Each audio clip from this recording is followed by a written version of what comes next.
저는 이 시간부로 대통령 후보 경선을 향한 여정을 멈추겠습니다. 저는 책임을 질 일이 없다고 확신합니다. 정중하게 이번 결정을 재검토해 줬으면 하는 바람이고, 합의하겠다고 생각합니다. 정권 교체뿐이라는 것을 다시 보여줍니다.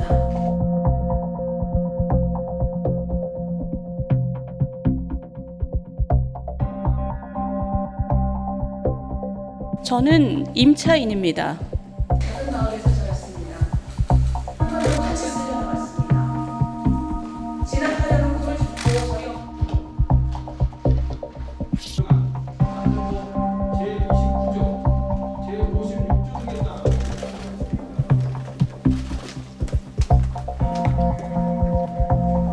이런 정치를 외면하고 자기들 권력을 유지하려고 국민들을 편갈라 싸움붙이는 일만 있습니다.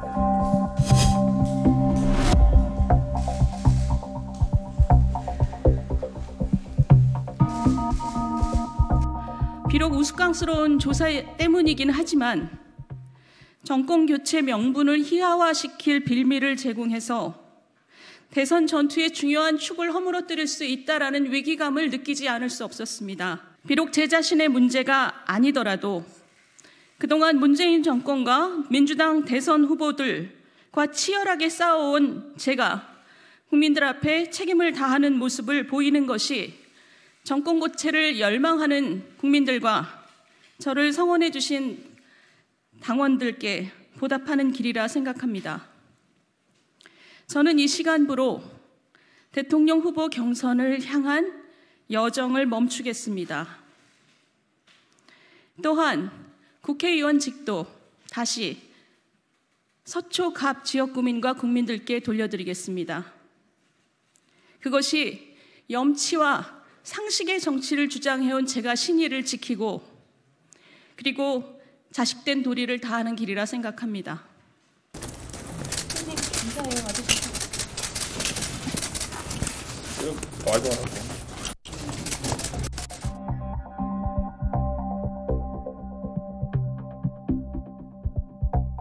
그래도 가는 모습은 제가 저는 정치인에게 도덕성의 기준이 높아야 된다고 생각합니다. 그런데 제가 대선에 아마 출마한 이유 중에 가장 큰 것이 그거였는데요. 우리나라는 보통의 대한민국 국민보다 못한 도덕성과 자질을 가진 정치인들을 국민들이 그냥 포기하고 용인하고 있습니다. 왜냐하면 정치인들은 다 그러려니 하고 생각하는 그런 포기가 국민들 간에 있어요. 저는 지금 여당 대선 후보 보시면 보통의 대한민국 국민이 상상할 수 없을 정도의 낮은 도덕성 수준입니다. 쌍욕에 음주운전에 얼마 전에 사이코 먹방까지 저는 그런 것을 용인하는 것이 국민들께서 포기를 하시지 해서 그런 게 아닌가 생각을 해요. 저는 우리 당도 크게 다르지 않다고 생각합니다. 4년 전 대선 때 우리 당을 벌써 없어져야 하는 정당이라고 조롱하신 분이 지금 대선 후보로 뛰고 있거든요. 이건 국민들이 그냥 정치인들을 포기했기 때문이라고 생각합니다. 저는 그런 모습을 바꿔보겠다고 대선에 출마했어요. 제가 여기서 꺾이지만 그래도 가는 모습은 제가 보고 싶었던 정치인의 그런 길을 가는 것을 국민들이 보시고 이제 정치인을 평가할 때도 도덕성이나 자질을 포기하면 안 된다. 우리 대한민국 국민이 존중할 만한 정치다. 그런 생각을 포기하지 않으셨으면 좋겠습니다. 그런 뜻이 저로서는 굉장히 많았습니다. 비록 제 자신의 일이 아니지만 좋은 정치를 시작하고 싶었던 마음을 이렇게 담고 싶습니다. 지금 다수당이 민주당이잖아요. 민주당 입장에서는 민주당 대선 후보들을 가장 치열하게 공격한 저를 가결을 안 해준다고 제가 예상하기는 어렵고요. 민주당이 아주 즐겁게 통과시켜 줄 것이라고 생각합니다. 그게 제가 생각한 정치인의 모습은 아닙니다. 어제 밤에 굉장히 고민했고요. 이 지역구 구민들에 대한 죄송한 마음이 제일 컸고 저희 지역구 국민들께서 시간이 지나면 제가 얼마나 우리 정치와 우리 당에 충정을 가졌는지 이해해 주실 것이라고 생각하면서 정말 죄송한 마음이 지금 많습니다. 지금 제가 책임지는 방식이 의원직 사퇴라고 말씀드립니다. 의절이요? 아닙니다. 제가 첫 번째 결혼에 실패했고 결혼할 때 호적을 파서 나왔죠. 그리고 관계가 한참 소원했던 적이 있지만 지금은 보통의 부녀 관계입니다. 그런데 지금 이 아버님께서는 사실은 전혀 이게 농어촌 공사를 통해 임대차 계약을 하셨기 때문에 법적인 문제가 있을 거라고는 전혀 생각하지 못하시고요. 저도 그럴 거라고 믿습니다만 경찰 조사가 있으니 성실하게 아마 조사를 받으실 거라고 생각을 하지만 저는 또 이 아버님 일에 대해서는 별로 아는 바는 없습니다. 저는 그렇게 생각하지 않습니다.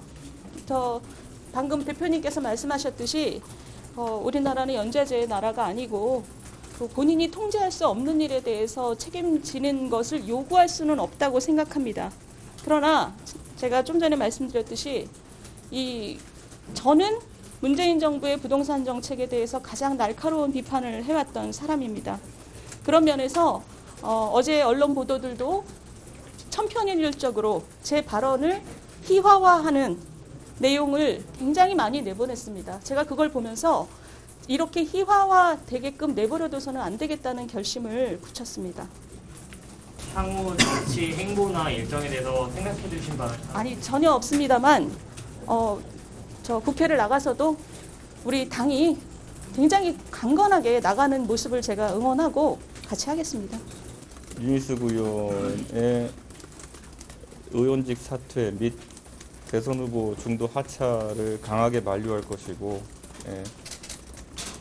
사실 어제의 권익위의 과도한 숫자 맞추기식 그 조사에 대해서 저는 제가 다소 받을 비판이 있다 하더라도 윤희숙 의원과 그리고 저희 당 일부 의원님들에 대한 의혹 제기는 전혀 근거가 없다는 것을 밝히는 데 어제 저희 장시간 검토와 회의의 목적이 있었다 이렇게 밝히겠습니다. 그리고 과거 우리 당의 모 대선 주자를 향한 공격이 들어왔을 때도 절대 우리 국민의힘에서 연좌라는 것은 받아들일 수 없다라고 제가 이제 방송 나와서 언급했었는데 어제 권익위 조사의 결과를 보면은 최소한의 구성 요건도 되지 않는 것들이거나 아니면은 전혀 의원 개인이 소유관계나 아니면 행위의 주체가 되지 않았음에도 불구하고 연좌의 형태로 이런 의혹 제기를 한 것에 대해서 저는 참 야만적이다 이런 표현을 쓰겠습니다. 그리고 그런 의미에서 윤희숙 의원님은 잘못한 것이 없고 윤희숙 의원님이 본인이 책임을 지는 방식이라 하셨지만은 저는 책임을 질 일이 없다고 확신합니다. 그래서 정중하게 이번 결정을 재검토해 줬으면 하는 바람이고 윤희숙이라는 그 가장 잘 겨린 칼이라고 하는 것은 국회에 있었을 때 가장 그 쓰임새가 있을 것이다 라고 저는 당 대표로서 확신하고 말씀드리겠습니다.